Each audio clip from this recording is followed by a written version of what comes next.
Hello friends and welcome to Parks Crafty Creations. I'm your host, Brian Parks. At the time of this recording, the United States is coming up on its 250th anniversary of the signing of the Declaration of Independence. And to celebrate, Mom and I made plans to spend the holiday watching the fireworks at the Magic Kingdom in Orlando, Florida. But what would a holiday like this be for a sewist without a custom-made outfit? Which brings us to today's video and this week's project. Today, we're making a beautiful blouse just in time for the 4th of July. I'll be sewing View B from Simplicity pattern S9545, and I'm taking you through the entire construction process step by step so you can sew along with me. And along the way, we're going to learn some techniques that you can apply to other garments as well.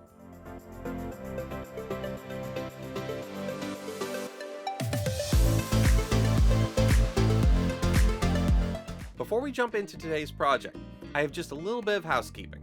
If you're enjoying this content, be sure to give us a like down below. It really does help out the channel. Do it now, please. And if you're new to the channel, don't forget to subscribe and ring that notification bell icon so you'll always be notified whenever a new video drops. And hey, if you love what we do here, don't forget to share us with your friends. Alright, let's get started. Before cutting into your pattern, I highly recommend tracing each piece onto pattern paper first. That way, you'll always have your original pattern intact. If you decide to make this blouse again in another size later, you can simply trace another copy instead of purchasing the pattern all over again. Speaking of purchasing the pattern, I'll add a link in the description below in case you want to order a copy of the pattern for yourself. Quick disclosure, at the time of this recording, I'm not making any money off of the sale of this pattern. It's just there to make it a little easier to acquire if you should decide you want to give it a try too.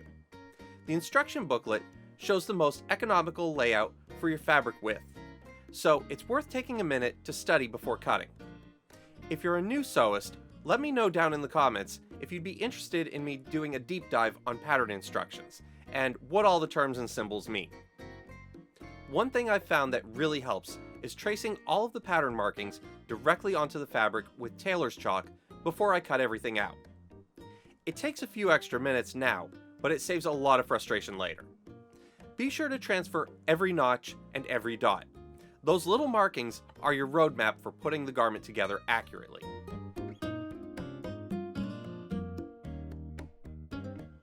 Today, we're sewing View B.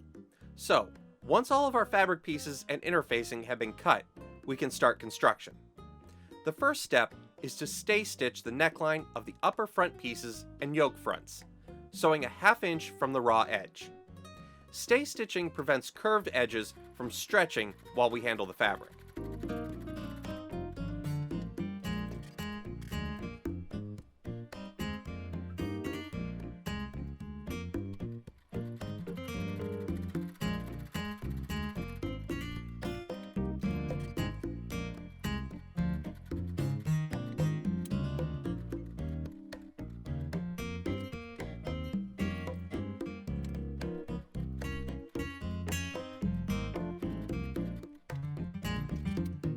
Next, stitch each upper front to its matching yoke front.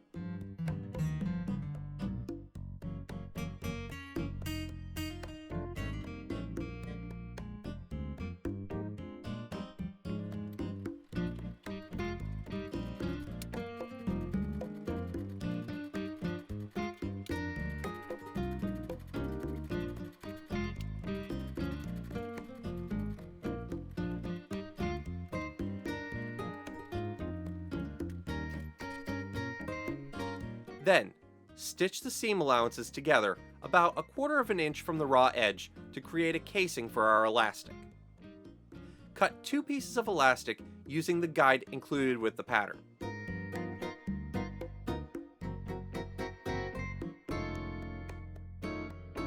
Using a bodkin or safety pin, feed each elastic through its casing until the ends are even. If you're using a safety pin instead of a bodkin, make sure it's securely closed before feeding it through the casing. Ask me how I know this.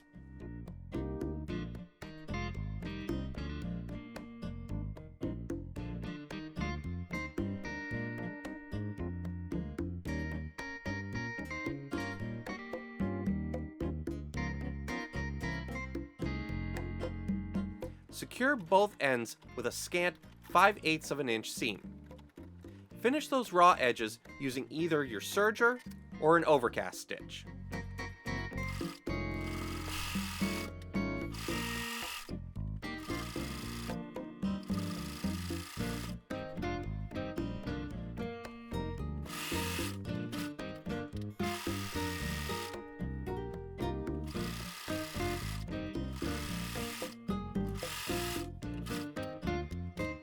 Now, we'll make the front neck strap. Fold your piece lengthwise with the wrong sides together and press. Open it back up, fold both long edges into the center crease. Press again, and top stitch both long edges.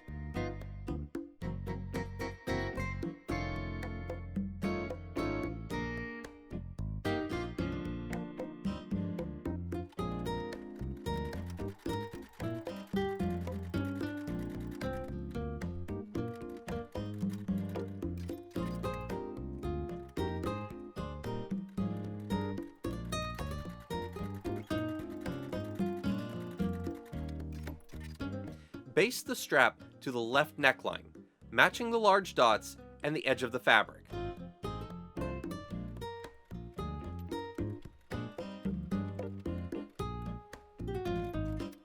Stay stitch the neckline of the upper back just like we did on the front.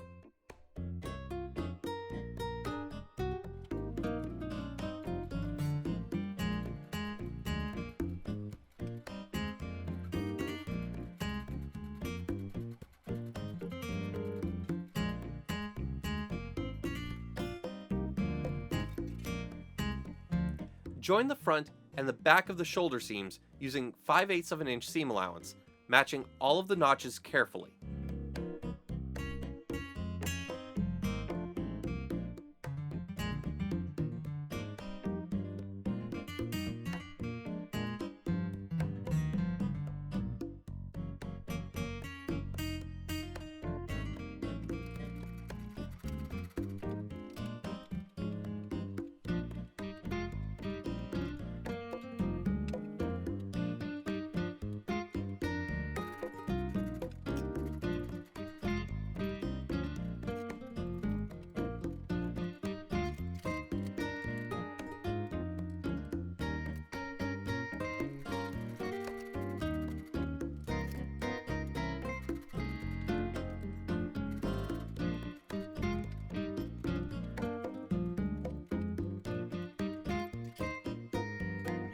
Now, we'll set the bodice aside while we work on the facing.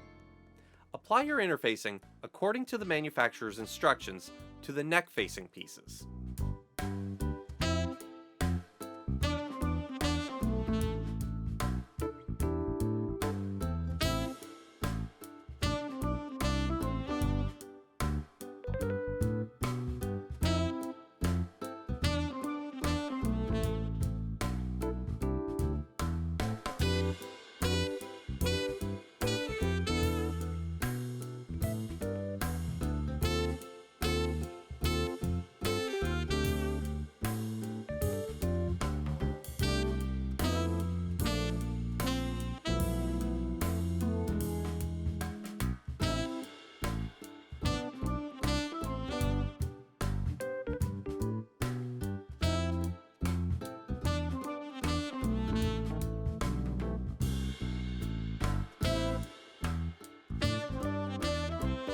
Then, sew the shoulder seams of the facings together.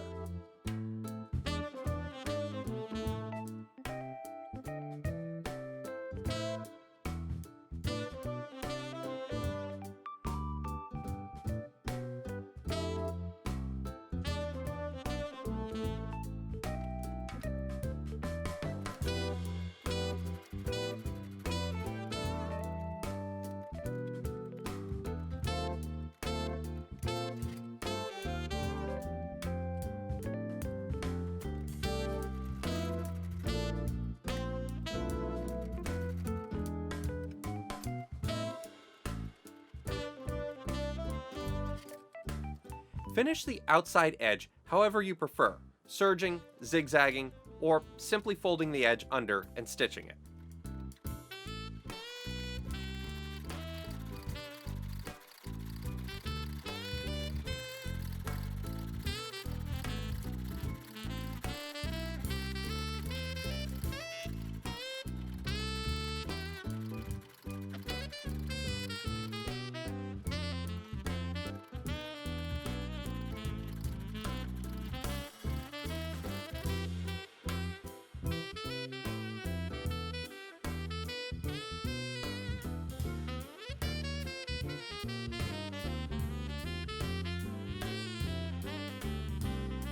Pin the facing to the neckline with right sides together, placing it over the neck strap and matching the shoulder seams and center markings.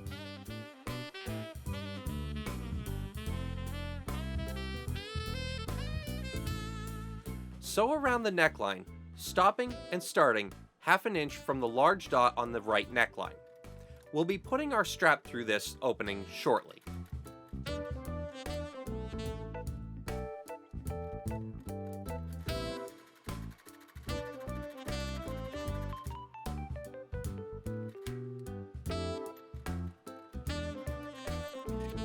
Clip the curved seam allowances.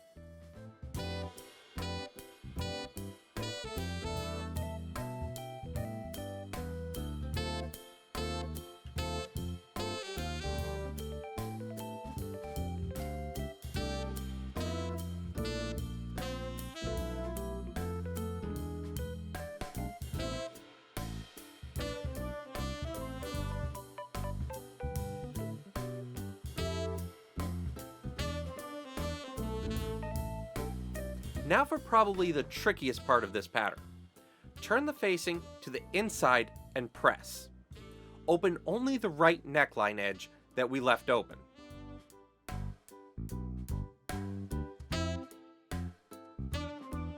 Insert the loose end of the neck strap into the opening, matching the large dots, and finish sewing the neckline.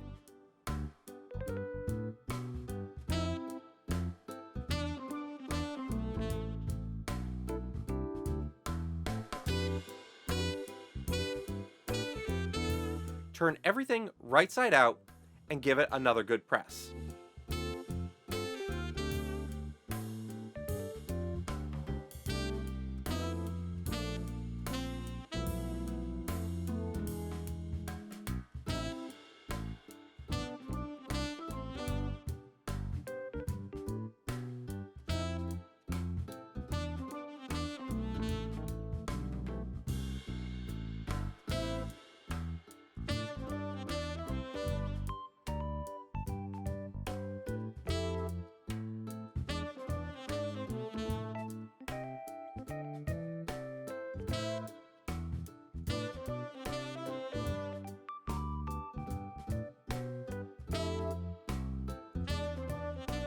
Finally, hand tack the facing to the seam allowances to keep it from rolling to the outside while wearing the blouse.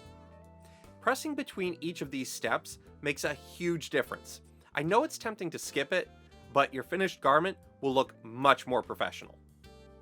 With the neckline finished, stitch the side seams of the bodice together using a 5/8 inch seam allowance.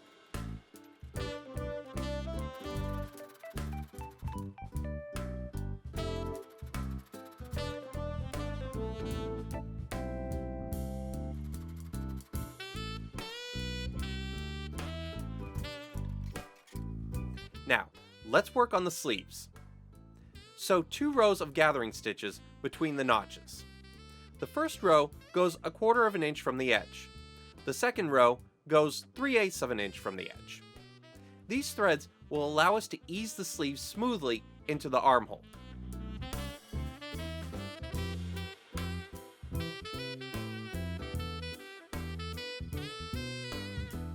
Next, stitch the sleeve band into a loop, attach the band to the sleeve, matching the large dots.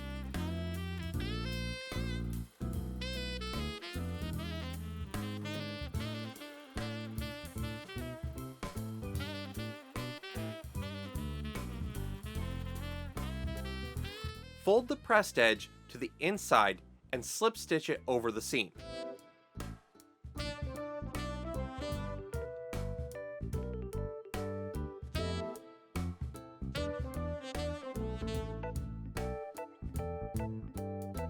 Turn the sleeve right side out while leaving the blouse wrong side out.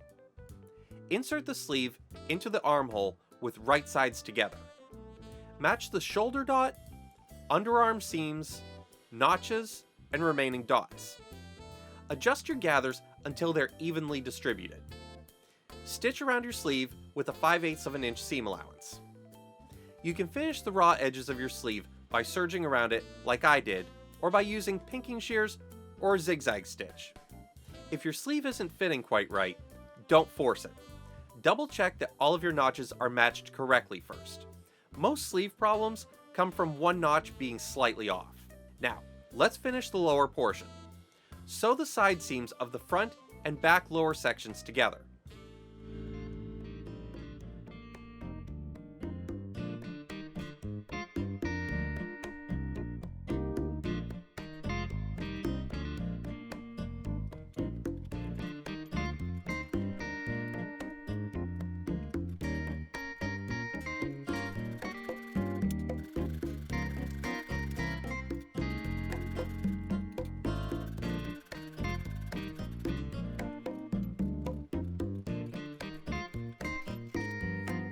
Gather the upper edge between the notches. Attach the lower section to the bodice, matching the centers and side seams. Pull the gathering threads until everything fits evenly. Stitch together with a 5/8 of an inch seam allowance.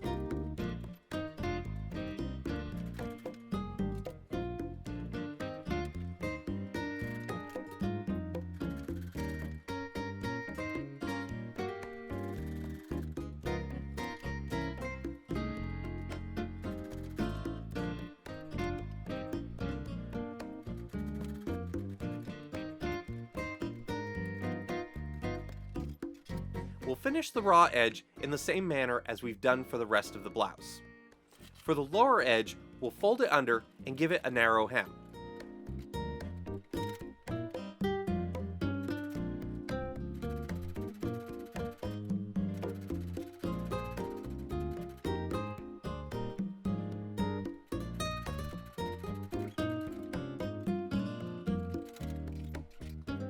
And just like that, our blouse is complete. I absolutely love how this blouse turned out, and I can't wait to see my mom wearing it for the 4th of July. If you enjoyed this video, give it a like down below, or even a hype if you'd be so kind. It really does help out the channel, and if you're new to the channel, don't forget to subscribe and ring that notification bell icon so you'll never miss out whenever a new video drops. I'd love to hear from you. Let me know down in the comments, have you ever sewn a Simplicity blouse before? And what was your favorite? Thanks so much for joining me today. I've been Brian Parks for Parks Crafty Creations. Happy sewing, and I'll see you next time.